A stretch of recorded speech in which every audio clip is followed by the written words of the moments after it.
वंदे मातरम विद्यार्थियों और किसी भी कंपटीशन की तैयारी करने वाले अभ्यर्थियों, आज मैं आपके सामने पॉलिटिकल साइंस के एक महत्वपूर्ण टॉपिक नीति निर्देशक तत्व डायरेक्टिव प्रिंसिपल्स के बारे में जानकारी दूंगा। और मैं प्रयास कर रहा हूँ कि थोड़ा सा इसको विस्तार से बताऊं, ताकि आपको इस संबंध में जितने भी प्रश्न किसी भी कंपटीशन में पूछे जाएं आप उनके आंसर दे सकें। तो हो सकता है थोड़ा सा वीडियो लंबा हो जाए, लेकिन ये आपके लिए बहुत इम्पोर्टेंट रहेगा। तो आइए शुरू करते हैं। नीति निर्देशक तत्व या डायरेक्टिव प्रिंसिपल्स ये क्या है, कौन कौन से तत्व कितने होते हैं और किस देश के संविधान से लिए गए, सारी जानकारी मैं आपको इसमें बताऊंगा। तो आइए शुरू करते हैं। भारतीय संविधान के भाग 4, ये कुछ महत्वपूर्ण जो पॉइंट है मैंने उनको कलर में किया है, आपको विशेष रूप से ध्यान रखना है, क्योंकि ये जो भी कंपटीशन होते हैं उनमें इसी टाइप से पूछते हैं कि संविधान के भारतीय संविधान के किस भाग में नीति निर्देशक तत्वों का उल्लेख है, या अनुच्छेद किस से किस के तहत ये नीति निर्देशक तत्वों का वर्णन है। तो जो भी इम्पोर्टेंट चीज़ें हैं वो मैंने थोड़ी सी अलग कलर में इसको मार्क करके रखा है, तो आप उस पर थोड़ा विशेष ध्यान दें। तो भारतीय संविधान के भाग 4 अनुच्छेद 36 से 51 तक, ये भी एक विशेष बात है कि 36 से 51 तक में राज्य के नीति निर्देशक तत्वों का वर्णन किया गया है और इसे आयरलैंड के संविधान से लिया गया है। सबसे महत्वपूर्ण बात कि ये आयरलैंड के जो संविधान से लिए गए नीति निर्देशक तत्व हमारे संविधान की एक प्रमुख विशेषता है। भारत तथा आयरलैंड को छोड़कर विश्व के अन्य किसी भी देश के संविधान में इस प्रकार के नीति निर्देशक तत्वों का उल्लेख नहीं है। तो ये भी एक थोड़ी सी विशेष बात हो गई कि भारत के और आयरलैंड के अलावा और किसी देश में ये इसका उल्लेख नहीं है। और भारतीय संविधान निर्माताओं का लक्ष्य भारत में कल्याणकारी राज्य की स्थापना करना था, और इसीलिए उन्होंने नीति निर्देशक तत्वों को उन सभी आदर्शों और आदेशों का समावेश किया जिन्हें कार्य रूप में परिणत किए जाने पर एक कल्याणकारी राज्य की अवधारणा मूर्त रूप ले सके। यानी कल्याणकारी राजधानी राज्य की अवधारणा को फलीभूत करने के लिए या उसको परिणत करने के लिए नीति निर्देशक तत्वों का संविधान में समावेश किया गया। नीति निर्देशक तत्व हमारे राज्य के समूह कुछ सिद्धांत उपस्थित करते हैं और जिनके पालन द्वारा देश के नागरिकों का सामाजिक, आर्थिक और नैतिक उत्थान हो सकता है।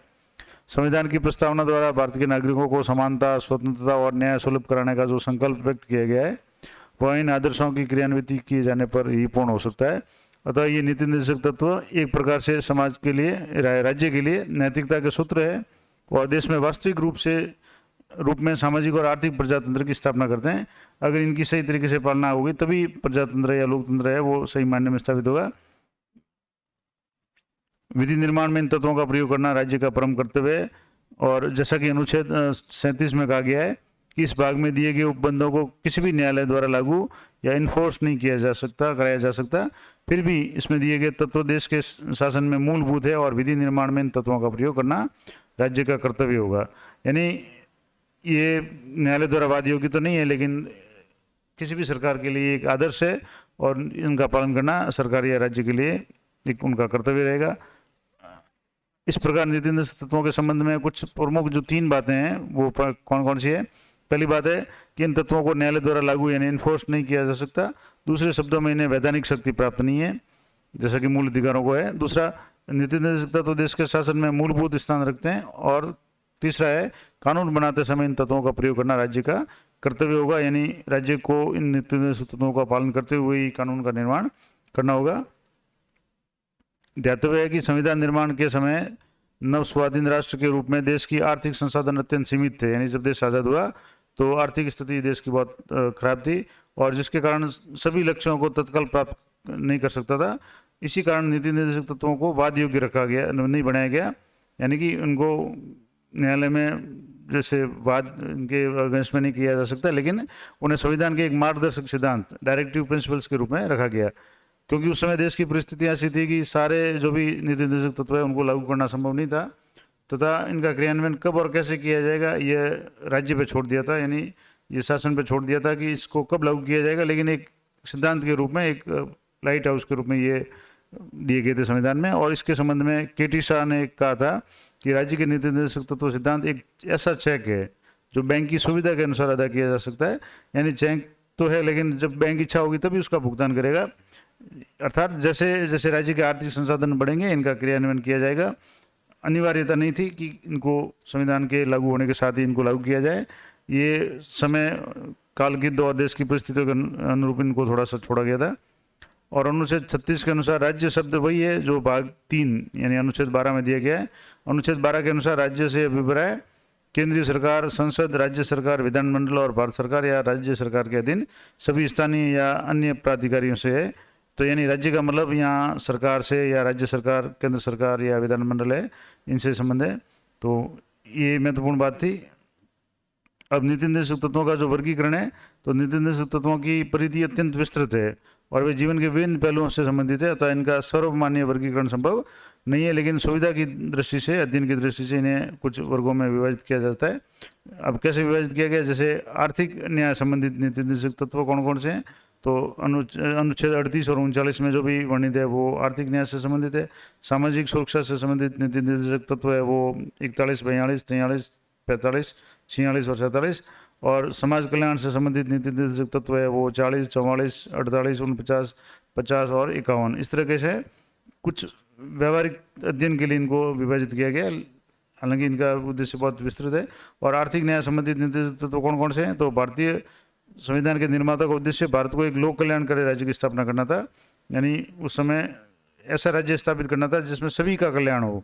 और इस दृष्टि से अनुच्छेद 38 और 39 में आर्थिक सुरक्षा और आर्थिक न्याय से संबंध में व्यवस्था की गई है। जैसे अनुच्छेद 38(1) के अनुसार के तहत राज्य को यह निर्देश दिया गया है कि वह लोक कल्याण की अभिवृद्धि करके ऐसे सामाजिक व्यवस्था स्थापित करने का प्रयास करेगा जिसमें सामाजिक, आर्थिक, राजनीतिक न्याय प्रत्येक व्यक्ति के लिए सुनिश्चित हो सके। और यह 38(1) में था।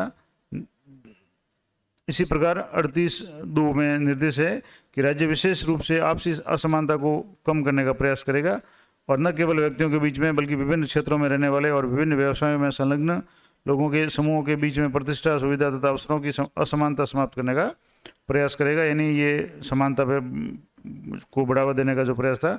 और ध्यातव्य है कि अनुच्छेद 38(2) को 44वें संविधान संशोधन द्वारा जोड़ा गया था। और अनुच्छेद 39 के तहत ये निर्देश दिया गया कि राज्य प्रत्येक स्त्री पुरुष को समान रूप से जीविका के साधन उपलब्ध कराने का प्रयत्न करेगा। और ये अनुच्छेद 39 क में दिया गया कि स्त्री और पुरुष को समान जीविका के साधन उपलब्ध कराएगा, उसमें कोई भेदभाव राज्य नहीं करेगा। दूसरा है कि राज्य देश के भौतिक साधनों के स्वामित्व और नियंत्रण की ऐसी व्यवस्था करेगा कि अधिक से अधिक सार्वजनिक हित हो सके। यानी जो भी भौतिक संसाधन है उस पर व्यक्ति विशेष का नहीं होकर के पूरे समाज का या राज्य का या सार्वजनिक हित में इनका उपयोग अधिक से अधिक किया जाए। उनका स्वामित्व है वो किसी व्यक्ति विशेष का न होकर के समाज को हो या सरकार का हो। अनुच्छेद 39 ख में ये था। और नेक्स्ट 39 ग में है कि राज्य इस बात का भी ध्यान रखेगा कि संपत्ति और उत्पादन के साधन इस प्रकार केंद्रीकरण न हो कि सार्वजनिक हित को किसी प्रकार की हानि पहुंचे। यानी संपत्ति या उत्पादन के साधनों का केंद्रीकरण नहीं हो, व्यक्ति विशेष के हाथ में नहीं रहे। और इसका 39 ग में है कि राज्य प्रत्येक नागरिक को, चाहे वह स्त्री हो या पुरुष, समान कार्य के लिए समान वेतन का प्रावधान करेगा। तो ये भी एक इम्पोर्टेंट प्रश्न है कि समान कार्य के लिए समान वेतन का प्रावधान किस अनुच्छेद में किया गया? तो अनुच्छेद 39 में। और इसमें भी अगर विस्तार से पूछा जाए तो अनुच्छेद 39 ग में ये प्रावधान किया गया। तो ध्यातव्य है कि संसद द्वारा अनुच्छेद 39 ग के अनुसरण में ही समान पारिश्रमिक अधिनियम 1976 पारित किया गया था। तो ये समान काम के लिए समान वेतन या स्त्री पुरुष को समान वेतन के लिए अनुच्छेद जो है वो 39 ग है। तो मैंने थोड़ा सा, अब सामान्य पुस्तकों में आप पढ़ोगे तो सिर्फ आपको अनुच्छेद 39 ही बताएगा, लेकिन मैंने अनुच्छेद 39 के भी भाग क, ख, ग जो भी है उनमें भी थोड़ा सा विस्तार से बताया। नेक्स्ट है कि राज्य ऐसी व्यवस्था करेगा कि श्रमिक पुरुषों और स्त्रियों के स्वास्थ्य और शक्ति तथा बालकों की सुकुमार अवस्था का दुरुपयोग न हो और आर्थिक व्यवस्थावश कोई नागरिक ऐसे रोजगार में बाद न हो जो उसकी आयु या शक्ति के अनुकूल न हो। ये अनुच्छेद 39 ड में दिया गया है। और इसके अलावा 39 च में है कि राज्य द्वारा बच्चों के स्वस्थ रूप में विकास के लिए अवसर और सुविधाएं प्रदान की जाएगी, उन्हें स्वतंत्रता और सम्मान की स्थिति प्राप्त होगी और बच्चों के तथा युवकों की शोषण से तथा भौतिक और नैतिक परित्याग से रक्षा की जाएगी। ये अनुच्छेद 39 च में है। और इसको भी 39 को भी 42वें संविधान संशोधन 1976 में संविधान में जोड़ा गया था। ये यानी मूल संविधान के समय नहीं थे बल्कि उसको बाद में जोड़ा गया। तो ये तो थे। अब नेक्स्ट है सामाजिक सुरक्षा संबंधित नीति निर्देशक तत्व। तो राज्य, अब इसमें अनुच्छेद 41 और 42 है। तो अनुच्छेद 41 के अनुसार राज्य अपने आर्थिक साधनों के अनुसार और विकास की सीमाओं के भीतर ये प्रयास करेगा कि सभी नागरिक अपनी योग्यता के अनुसार रोजगार व शिक्षा प्राप्त कर सके और बेकारी, बुढ़ापा, बीमारी, असमर्थता तथा आदि दशाओं में सार्वजनिक सहायता प्राप्त कर सके। ये अनुच्छेद 41 है। और राज्य ऐसा प्रयत्न करेगा कि व्यक्तियों को अपनी अनुकूल और मानवोचित अवस्थाओं में कार्य करना पड़े और स्त्रियों को प्रसूति सहायता के लिए उपबंध करेगा, ये अनुच्छेद 42 में कहा गया है। यानी कि राज्य ऐसा प्रावधान करेगा कि व्यक्ति की जो भी परिस्थितियां हैं, जैसे महिलाओं को प्रसूति अवकाश वगैरह का जो प्रावधान है, वो इसी अनुच्छेद की अनुपालना में सरकार द्वारा नियम वगैरह बनाए गए। तो ये अनुच्छेद 41 और 42 थे। अब राज्य इस बात का प्रयत्न करेगा कि कृषि और उद्योगों में लगे हुए सभी मजदूर अपने अपने जीवन निर्वाह के लिए यथोचित वेतन मिल सके, उनका जीवन स्तर ऊपर उठ सके और वे अवकाश के समय का उचित उपयोग कर सकें और उन्हें सामाजिक सांस्कृतिक उन्नति का अवसर प्राप्त हो सके।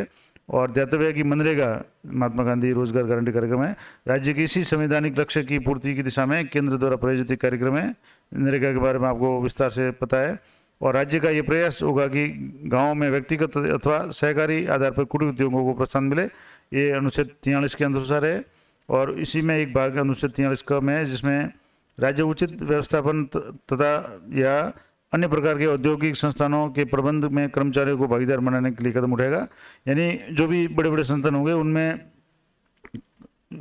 कर्मचारियों को भी उसमें भागीदारी दी जाएगी, ये अनुच्छेद 43 क के अनुसार है।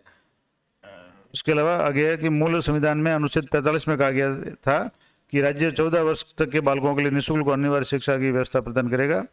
और ये डायरेक्टिव प्रिंसिपल था उस समय। जैसा कि आपको पता है कि देश जब आज़ाद हुआ, आर्थिक स्थिति बहुत खराब थी, तो इन लोग को लागू करना संभव नहीं था।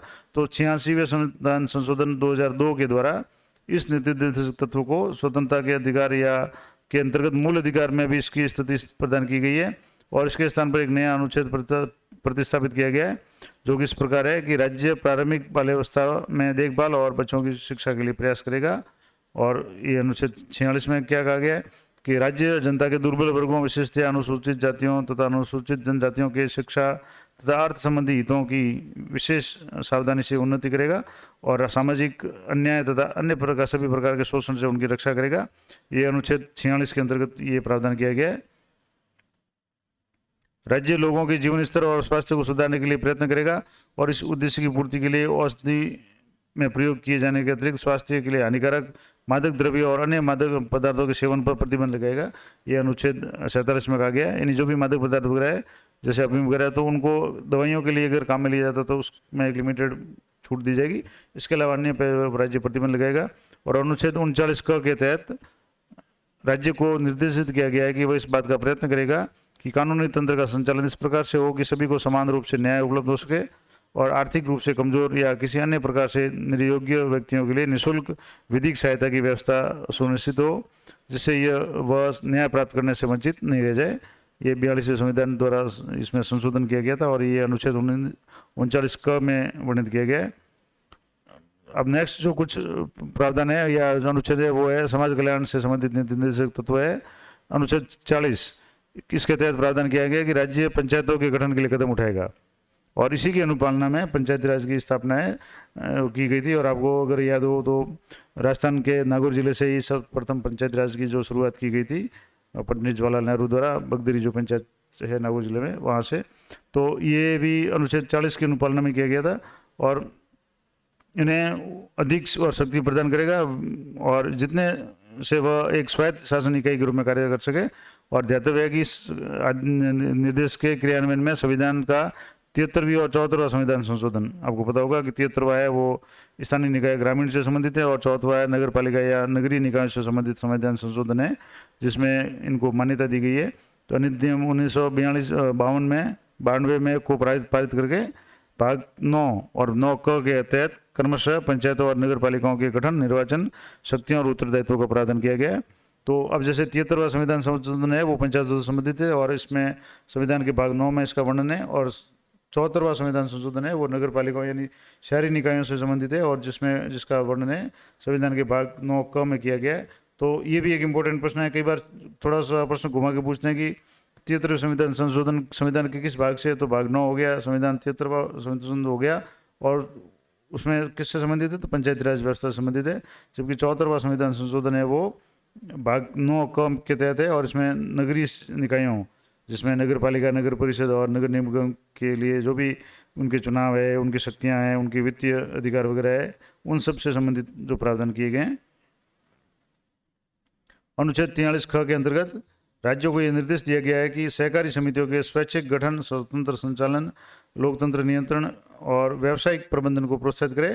ध्यातव्य है कि अनुच्छेद 97 द्वारा संविधान संशोधन अधिनियम 2011 द्वारा संविधान में इसको जोड़ा गया है। 43 ख में सहकारी समितियों से संबंधित जो भी संविधान जो संशोधन अधिनियम है वो 2011 में पारित किया गया था। और अनुच्छेद 44 के तहत ये उपबंधित किया गया है कि राज्य बाहर के समस्त राज्य क्षेत्र में नागरिकों के लिए एक समान नागरिकता यानी यूनिफॉर्म सिविल कोड प्राप्त करने का प्रयास करेगा। इसके संदर्भ में भी जनता द्वारा या देश के नागरिकों द्वारा कई बार मांग की गई है और आशा करते हैं कि ये भी जल्दी लागू होगा समान नागरिक संहिता, क्योंकि ये नीति निर्देशक तत्व अनुच्छेद 44 में इसका प्रावधान किया गया है कि राज्य ये प्रयास करेगा कि समान नागरिक संहिता लागू की जाए। अब नेक्स्ट है अनुच्छेद 48। इसमें क्या कहा गया है कि राज्य कृषि और पशुपालन को आधुनिक और वैज्ञानिक बनाने का प्रयास करेगा और विशेष रूप से दुधारू और वाहक पशुओं के नस्लों के संरक्षण और सुधार के लिए तथा उनका वध रोकने के लिए कदम उठाएगा। ये अनुच्छेद 48 में है। राज्य देश के पर्यावरण संरक्षण और संवर्धन तथा वन और वन्य जीवों की सुरक्षा का ये प्रयास करेगा। ये अनुच्छेद 48 क में कहा गया है। तो अनुच्छेद 48 में दोनों हो गया, जीव जंतुओं दुधारू पशुओं के संबंध में और वन्य जीवों और पर्यावरण के संबंध में संरक्षण से संबंधित अधिनियम है वो अनुच्छेद 48 है। और ध्यातव्य है कि नीति निर्देशक तत्व 42वें संविधान संशोधन द्वारा जोड़ा गया है। और अनुच्छेद 49 में के तहत राज्य प्रत्येक स्मारक यानी जो भी विरासत है हेरिटेज है उसमें स्मारक कलात्मक या ऐतिहासिक रुचि के स्थानों जिसमें संसद ने राष्ट्रीय महत्व का घोषित किया हो जिनको रक्षा का प्रयत्न करेगा। यानी जो हेरिटेज जो भी साइट्स वगैरह हैं उनको सुरक्षा करने का जो भी दायित्व है वो भी राज्य सरकार को होगा। और इससे संबंधित जो अनुच्छेद है वो अनुच्छेद 49 है। अनुच्छेद 50 के तहत न्यायपालिका को कार्यपालिका से पृथक करने हेतु राज्यों को निर्देश दिया गया है। यानी अनुच्छेद 50 में कहा गया है कि न्यायपालिका स्वतंत्र होगी, कार्यपालिका का उसमें हस्तक्षेप कम से कम होगा। और इसके अनुसार राज्य की लोक सेवाओं में न्यायपालिका को कार्यपालिका से पृथक रखने के लिए राज्य कदम उठाएगा। और अनुच्छेद 51 के तहत अंतर्राष्ट्रीय शांति और सुरक्षा तथा भारत की विदेश नीति से संबंधित नीति निर्देशक तत्व इसके बारे में, यानी जो अनुच्छेद 51 है वो अंतर्राष्ट्रीय शांति और भारत की विदेश नीति से संबंधित है। अनुच्छेद 50 है वो न्यायपालिका और कार्यपालिका के पृथक्करण से संबंधित है। और इस प्रकार से ये महत्वपूर्ण जो अनुच्छेद है। अब इसमें क्या क्या प्रावधान है, जैसे इसमें तो पहला एक अंतर्राष्ट्रीय शांति सुरक्षा में वृद्धि करना, राष्ट्रों के बीच में न्याय और सम्मानपूर्ण संबंध बनाए रखना, राष्ट्रों के आपसी व्यवहार में अंतर्राष्ट्रीय कानून और संधियों के प्रति आदर का भाव बढ़ाने का प्रयास करना और अंतर्राष्ट्रीय झगड़ों में मध्यस्थता द्वारा सुलझाने का प्रयास करना, ये सारे आगे। तो इस तरीके से ये नीति निर्देशक तत्व है, उसके बारे में मैंने विस्तार से बता दिया। आशा करता हूँ ये जानकारी आपके लिए उपयोगी रहेगी। और विभिन्न प्रतियोगिता परीक्षाओं में इनमें से काफ़ी सवाल किसी न किसी रूप में पूछे जाते हैं। तो नेक्स्ट जो टॉपिक होगा उसमें नीति निर्देशक तत्व और मूल अधिकार में अंतर, उसकी आलोचना और उससे संबंधित कुछ मल्टीपल चॉइस क्वेश्चन है वो अपन डिस्कस करेंगे। तो आशा करता हूँ ये वीडियो आपके लिए उपयोगी रहेगा। अपने जो भी साथी है जो कॉम्पिटिशन की तैयारी कर रहे हैं उन्हें भी ये ज़रूर शेयर करें और चैनल को सब्सक्राइब करें, वीडियो को लाइक और शेयर करें। तो मिलते हैं नेक्स्ट वीडियो में, तब तक जय हिंद जय भारत।